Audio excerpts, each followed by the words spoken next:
सबसे पहले आपको इंट्रोड्यूस करा दिया जाए कि रौनक आपसे 2020 बैच के और अभी IGGMC नागपुर से अपना डॉक्टर बनने का सपना पूरा कर रहे हैं। अभी 2-3 दिन पहले इनकी चर्चा क्लास में हुई ही थी। दीप वहाँ से जिम जाने लगे थे तो मैंने बोला भाई अभी जिम मत जाओ।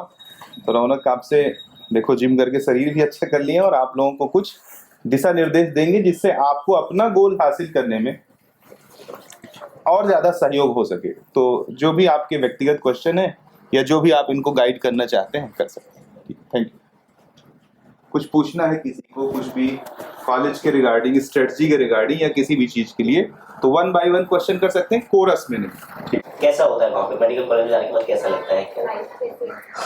मेडिकल कॉलेज में जाने के बाद तो देखो तुम फर्स्ट ईयर में घुसते हो और मज़ा मस्ती फ्रेशर्स वगैरह सब कुछ होता है, बहुत मज़ा आता है। और फिर जब पढ़ने की बारी आती है, जब तुम्हारे फर्स्ट टर्म आती है, सेकेंड टर्म आती है, you have no clue. No मतलब तुमको ऐसा लगता है ना कि यार ये तो मेरे दिमाग में अंदर जा ही नहीं रहा। और फिर ऐसा लगता है क्योंकि नॉन क्लिनिकल सब्जेक्ट रहता है, एनाटमी रहता है, एनाटमी फिजियोलॉजी बायोकेमिस्ट्री, तो नॉन क्लिनिकल सब्जेक्ट रहता है। तुम ऐसा सोचते हो कि मैं इन चीज़ों से डॉक्टर बनूंगा क्या, मेरे को तो मैं ये चीज़ पढ़ने ही नहीं आया था, मैं क्या कर रहा हूँ। यार तुमको है ना पढ़ना भी नहीं समझेगा क्योंकि एकदम से एंटीरियर पोस्टीरियर, एकदम से साइकिल्स आ जाएंगी, एकदम से सारे फिजियोलॉजी के मेथड्स वगैरह आ जाएंगे। तो पहले 8-9 महीने तो तुमको समझेगा ही नहीं कि कहाँ मस्ती है और कहाँ सजा। लेकिन फिर जैसे प्रीलिम्स वगैरह हो जाती है वैसे थोड़ा थोड़ा आ जाता है। जब फर्स्ट ईयर पास हो जाते हैं तो थोड़ा सा MBBS का एक पिंच आ जाता है कि ओके अभी कैसा पढ़ना है मुझे और कैसे गाइडेंस लेना है मुझे सीनियर से वगैरह। सेकेंड ईयर में जब तुम आते हो तो सेकेंड ईयर तो हनीमून पीरियड बोलते हैं, खैर अभी नहीं, अभी 6 महीने कम कर दिए अभी नहीं है, अभी कुछ हनीमून पीरियड नहीं है तुम्हारे लिए। वो नहीं चाहते आप ज्यादा हनीमून तो लेकिन खैर फिर भी जो कॉलेज वगैरह रहते हैं वो ट्रिप्स वगैरह ऑर्गेनाइज करते हैं, मतलब कॉलेज के स्टूडेंट्स, नॉट कॉलेज एडमिनिस्ट्रेशन, सब ट्रिप्स वगैरह। तो सेकेंड ईयर भी बहुत ज़्यादा मौज मस्ती में ही कटता है क्योंकि तब तुमको पढ़ना भी आ जाता है कहीं ना कहीं पे। लेकिन फिर वहाँ सबसे बड़ा ब्लंडर हो जाता है कि वहाँ से पढ़ने की आदत भी छूट जाती है। फर्स्ट और सेकेंड ईयर तुम लोग इतना कम पढ़ते हो, इतना मौज मस्ती में लग जाते हो कि पढ़ने की आदत ही छूट जाती है। तुम्हें दिखना ही बंद हो जाता है कि तुम किस चीज़ के लिए यहाँ पे आए थे।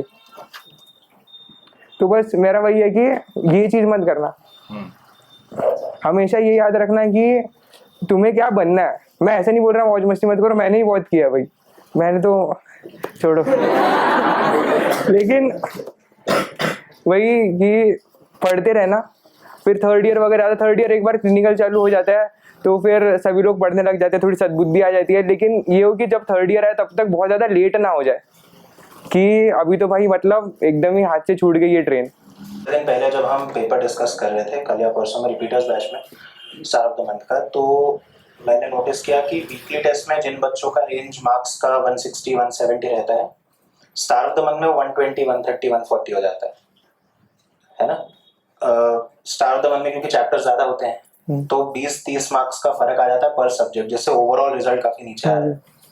तो एक तो बच्चे ये समझना चाह रहे हैं कि ऐसा इस चीज़ को परमानेंटली सॉल्व करने के लिए या इस चीज़ के प्रति काम करने के लिए कि ये चीज़ दोबारा ना हो, क्या क्या एफर्ट्स बच्चे ले सकते हैं कि जब कंबाइंड टॉपिक्स का टेस्ट हो तो ओवरऑल मार्क्स एकदम ड्रास्टिकली गिरे ना। ठीक है तो मतलब थोड़ा सा गाइड कर दो। वही ना, एक तो स्टार ऑफ द मंथ का प्रेशर रहता है, ठीक है ना, बहुत ज़्यादा।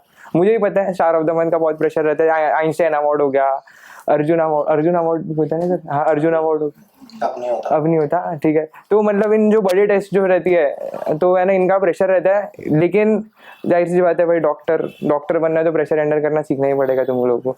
लेकिन जो सर ने बोला जो टॉपिक ज़्यादा होता है उसका तो एक ट्रिक है कि मतलब उसका मैं क्या करता था ना कि जितने भी टॉपिक्स है ना मैं लिख लेता था और ना मैं उसको कैटेगराइज कर देता था कि I am good at it, I am moderate at it और I am worst at it, या फिर मेरे को नहीं आता। तो ऐसे मैं 3 इसमें डिवाइड करता था। जिसमें मैं गुड हूँ उसको मैं थोड़ा रहने देता था या फिर थोड़ी सुपरफिशियल रिवीजन करता था, क्योंकि इट्स ओके कि मतलब मैं ज़्यादा नहीं पढ़ूंगा तो भी मैं टेस्ट में अच्छा स्कोर कर लूँगा। जो मॉडरेट है, this is the section you have to work most on, सबसे ज़्यादा, ताकि तुम्हारे मॉडरेट सेक्शन जो है वो तुम्हारे स्ट्रॉन्ग बन जाए। इस पे तुमको सबसे ज़्यादा काम करना है।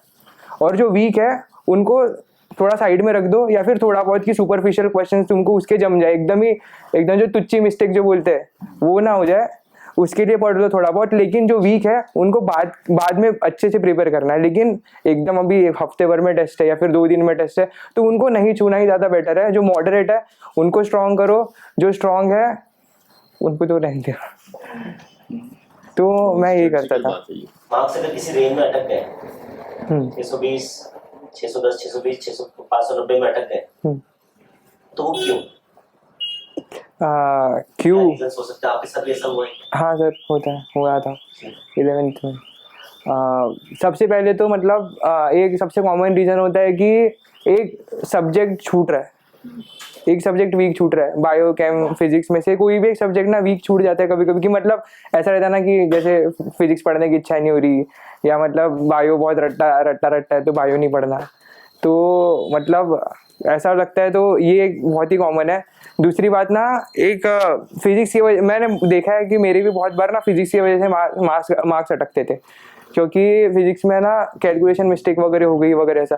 तो सर की जो ट्रिक है, स्टार वाली ट्रिक है, कि जो भी सिली मिस्टेक होती है, जो तुमको लगता है कि तुम सही कर सकते थे लेकिन तुमने एग्जाम के प्रेशर में सही नहीं किया, या फिर ऐसा हुआ कि लास्ट मिनट रिवीजन वगैरह में कोई दिक्कत हो गई इसलिए तुमने सही नहीं किया, तो उसमें स्टार बना दिया करते थे सर हमारे वक्त। पता नहीं अभी करते हैं क्या, अभी भी करते हैं ना। तो तुमको वो जो स्टार है वो कम करने पे फोकस करना है, ठीक है ना। जो टॉपिक तुमने कभी देखा ही नहीं और उस टॉपिक पे क्वेश्चन आ गया तो वो टॉपिक नहीं बनेगा, और उसको तुमको रिग्रेट भी नहीं करना है। तुम्हें रिग्रेट किस पे करना है ना, कि मेरे स्टार कितने बने। और जैसे जैसे तुम्हारे स्टार कम होना चालू हो जाएगा ना, वैसे वैसे तुम्हारे मार्क्स भी बढ़ना चालू हो जाएगी 100%। वो अटकने का मार्क्स, अगर तुम्हारे अटक गए, जाहिर सी बात है, अगर तुम 10% पढ़ाई कर रहे हो तो तुम्हें 10% मार्क्स बढ़ने ही चाहिए। लेकिन बढ़ते क्यों नहीं है? क्योंकि तुम गलत मिस्टेक्स कर देते हो। तो वो स्टार्स कम करना है तुमको। जैसे कभी कभार बैलेंस नहीं हो पाते तीनों सब्जेक्ट साथ में, जैसे ये हफ्ता हो गया, ये हफ्ते में फॉर एग्जांपल सिर्फ बायो ज्यादा हो गया और केमिस्ट्री ज्यादा हो गया, फिजिक्स थोड़ा कम हो गया, तो फिर वो वीकली टेस्ट में मार्क्स पे बहुत अफेक्ट करता है। तो उसको कवर कैसे करना, वो तब फिर छूट जाता है। अगर करंट टॉपिक चल रहा है, करंट टॉपिक का कुछ पार्ट छूट गया, तो जैसे फिजिकल में मेरा हुआ था, एक आध दो टॉपिक का थोड़ा वो कच्चा पक्का रह गया, तो अभी तक वो अच्छे से क्लियर नहीं होता। हाँ, तो ये तो है। सीसी सर एक बात बोलते थे कि मतलब अगर कोई चीज़ तुम्हारी करंट टॉपिक में, अगर कोई चीज़ अभी तुमको पढ़ा रहा है और अगर वो चीज़ तुम्हारी छूट गई तो वो चीज़ छूट ही जाएगी, वो चीज़ कभी सही नहीं होगी। मेरे साथ भी हुआ है। मेरे मतलब वो तो अभी अवनीश सर थे, नहीं तो मेरा पहले ऑर्गेनिक केमिस्ट्री छूट गया था और मेरा पूरा का पूरा खच गया था मैं पूरा ऑर्गेनिक केमिस्ट्री में। तो जैसे जैसे एक तो फिर स्टडी यार थोड़ा बढ़ा ले, ठीक है ना, कि मतलब स्टडी थोड़ा ज़्यादा, कि तुम जो है रिसेंट सिलेबस के साथ कोप अप कर पाओ। दूसरी बात तो ठीक है, थोड़ा बहुत ऊपर नीचे तो चलता रहता है, कभी कभी किसी हफ्ते बायो ज़्यादा हो जाता है, कभी कभी फिजिक्स ज़्यादा हो जाता है। लेकिन मेरा बस इतना कहना है कि जो टॉपिक चल रहा है ना, एटलीस्ट वो कवर कर लेना। जो रिवीजन वगैरह जो करते हैं, रिवीजन वगैरह तो कभी किसी की ज़्यादा हो जाती है, कभी किसी की कम हो जाती है, वो तो होता रहता है, वो तो बड़ी नेचुरल फिनोमिनन है। लेकिन जो करंट टॉपिक है उसको स्ट्रॉन्ग करते रहना। ये तो सही बात है। करंट टॉपिक मतलब इसकी जान होता है ना, आपके मार्क्स की जान होता है, हर चीज़ कि आप कैसा परफॉर्म करोगे सब कुछ डिपेंड करता है करंट टॉपिक। इससे बहुत बहुत ज़रूरी है। सेकेंड इंपॉर्टेंट प्रायोरिटी जाएगी रिविजन पुराने चैप्टर्स का। और एक सवाल और है कि कभी ऐसा हुआ है कि पढ़ने में मन नहीं लगता? बहुत बार। क्या करते हो? तो सबसे पहली बात, अगर मतलब ऐसा है कि कभी कभी पता चलता है कि अगर मैं ब्रेक लूँगा 1 घंटे का 2 घंटे का, या फिर मतलब ऐसे किसी से बात करने की इच्छा हो रही है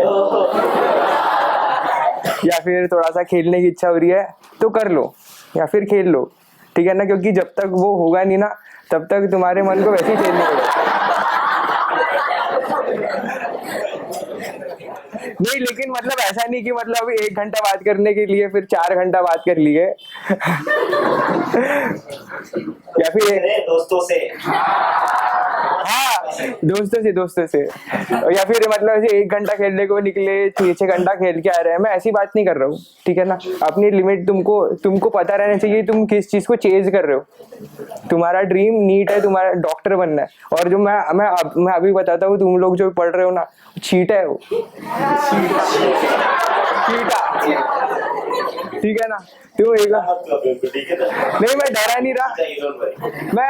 नहीं रहा तुमको, मैं जस्ट तुमको बता रहा हूँ कि रियलिटी चेक दे रहा हूँ मैं कि ये जो है ये एंड नहीं है, जो इंजीनियर्स की तरह नहीं है कि जेई दे दिया फिर इंजीनियरिंग में शुरुआत भी नहीं है, तो सिर्फ सिलेबस है। हाँ, तो यही है कि मतलब थोड़ा बहुत खेल लो, या फिर थोड़ा बहुत जिस दिन मन नहीं कर रहा है, ऐसा नहीं कि रोज ही मन नहीं कर रहा है। हफ्ते में जैसे मेरा यूजुअली है ना, संडे टेस्ट हो जाती है तो मेरी मंडे को मन नहीं करता था, तो मैं मंडे को घंटा भर इंस्टाग्राम चला लेता था, हफ्ते में घंटा भर इंस्टाग्राम में चला लेता था। उसके बाद इंस्टाग्राम डिलीट अपने पढ़ाई, क्योंकि मेरे को पता है अगर मैं घंटा भर इंस्टाग्राम नहीं चलाऊंगा तो मेरा मन ही नहीं लगेगा।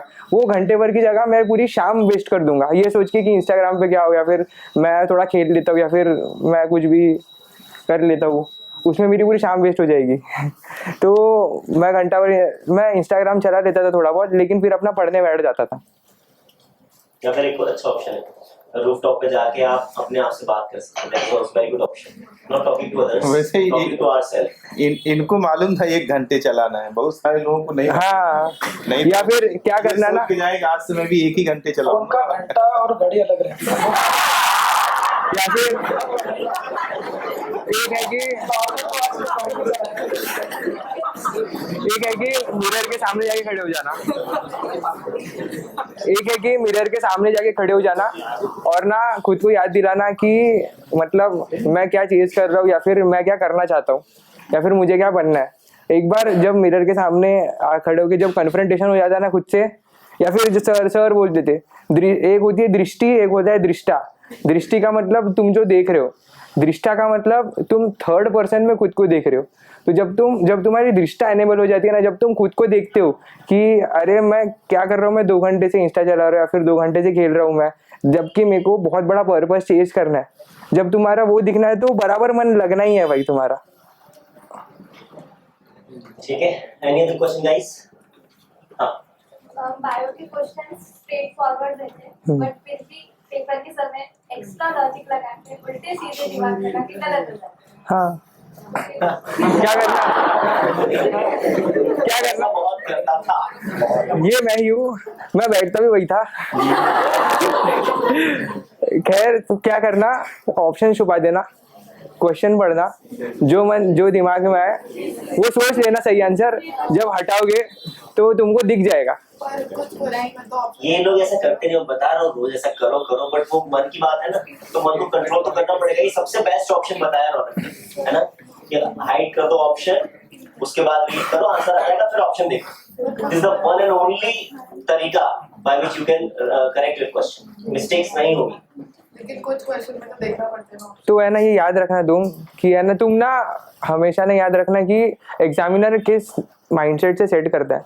एग्जामिनर को पीजी एग्जाम नहीं लेनी है तुम्हारी, एग्जामिनर को एमबीबीएस एंट्रेंस एग्जाम लेनी है।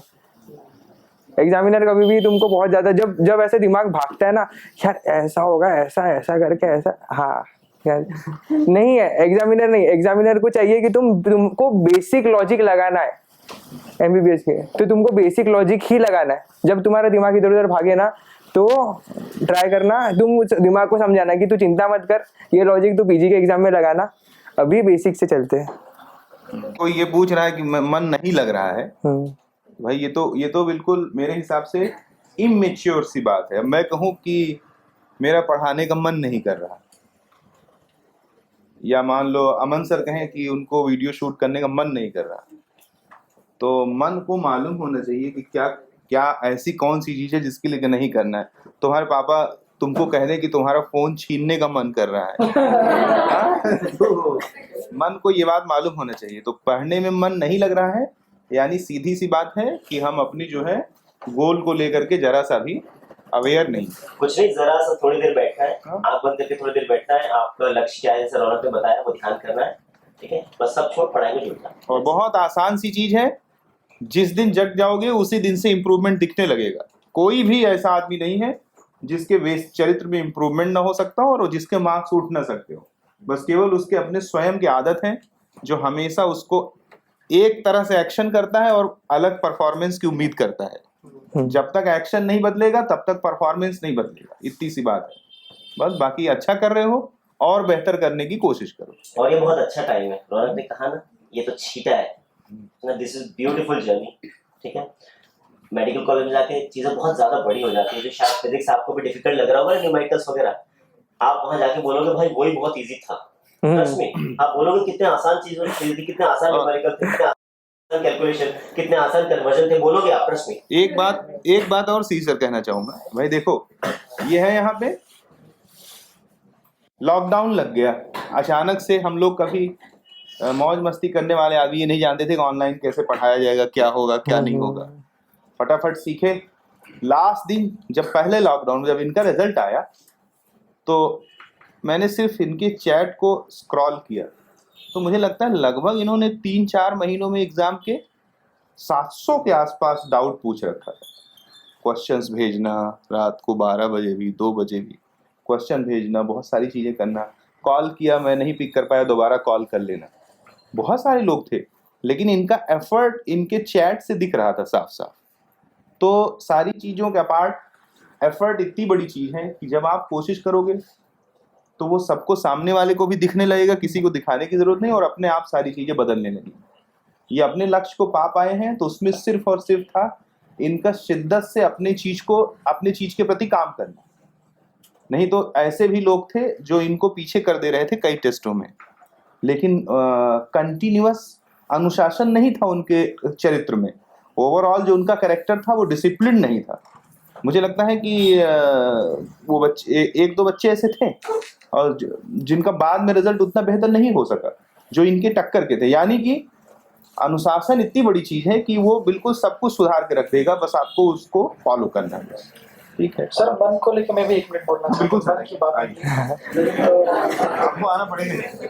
ऐसे बोलते हैं ना, मतलब मेरा भी एक ऑब्जर्वेशन है। आज सुबह सुबह मैं पारुल को कह रहा था कि यार जब 8 बजे क्लास रहती है ना तब बहुत सही नींद आती है। 7 बजे लगता है कि 3 मिनट अगर और सो लो तो बहुत सही रहेगा। फिर मैंने ऑब्जर्व किया कि जब संडे मंडे आ जाते हैं तो सुबह 6:30 बजे नींद खुल जाती है। सोना चाहो तो जबरदस्ती मक्कारी कर करके 8 बजे तक स्ट्रेच करते हैं। तो मैंने देखा सर, मन सिर्फ 12th क्लास तक सीमित नहीं रखता मैं। मन हमेशा हमारा जो प्रेजेंट गोल होता है उसके अलावा सब चीज की तरफ जाता है, नकारात्मक दिशा में। जो चीज आपका भविष्य बना सकता है उस समय उसको छोड़ के बाकी सब चीज का मन करता है। आप क्लास में पढ़ाने के लिए टीचर आ जाएगा, उससे आपका भविष्य बन जाएगा, बट उस समय उसको छोड़ के आपको सब चीज लगेगी कि यार काश अभी बोले चलो बाहर गेम खेलने चलते हैं, एकदम से मन बन जाएगा। तो जो भी हम प्रेजेंट काम करते हैं मुझे लगता है उसको छोड़ के सब चीज में मन करता है। तो मुझे लगता है मन से हमेशा एक जंग लड़ना चाहिए जीवन भर। आप MBBS में चले जाओगे तो उस समय लगेगा कि यार PG के एग्जाम दे देते हैं, तो उसका मन छोड़ के बाकी सब मन हो जाएगा। जॉब में लग जाओगे तो जॉब करने का मन छोड़ के बाकी सब मन हो जाएगा। तो मुझे लगता है सर शायद ये फाइट कभी खत्म ही नहीं होती। एंड भैया इंटरेस्ट में कि आपके पास ना बेस्ट फैकल्टीज है। मैं CC सर से पढ़ा हूँ, मैं रंजीत सर से पढ़ा हूँ, अवनीश सर से, अविनाश, मतलब मैं सबसे पढ़ा हूँ। और थोड़ा सा कंफ्यूजन हो गया। मैं सबसे पढ़ा हूँ और ना ये बेस्ट फैकल्टीज है। ठीक, कोई और डाउट सॉल्व करता है, कोई और पढ़ाता है, लेकिन ना यहाँ पे जो पढ़ाता है और ना पर्सनल अटेंशन है। CC सर को सबके नाम पता है तुम्हारे, मतलब सभी को सबके नाम पता है। यहाँ पे 400-500 लोग बैठ जाएंगे, एक प्रोफेसर आके पढ़ाएगा, कुछ पर्सनल इंटरेक्शन नहीं, कुछ टच नहीं। देखो तो best faculties, best personal interaction, तुम्हारा सिलेक्शन होना ही चाहिए। होना ही चाहिए, हो जाएगा ऐसा नहीं बोला उसने। आप पर डिपेंड करेगा बहुत कुछ, ठीक है ना। जितनी शिद्दत से आप काम करेंगे वो रिजल्ट डिसाइड करेगा। हर रोज को एंजॉय करो, दैट्स इट, ठीक है ना। ओके, हाँ सर, आपका स्कोर क्या? मेरा 616। चलिए, okay, bye guys, all the best. चलिए, रिपीटेड बैच, चलिए।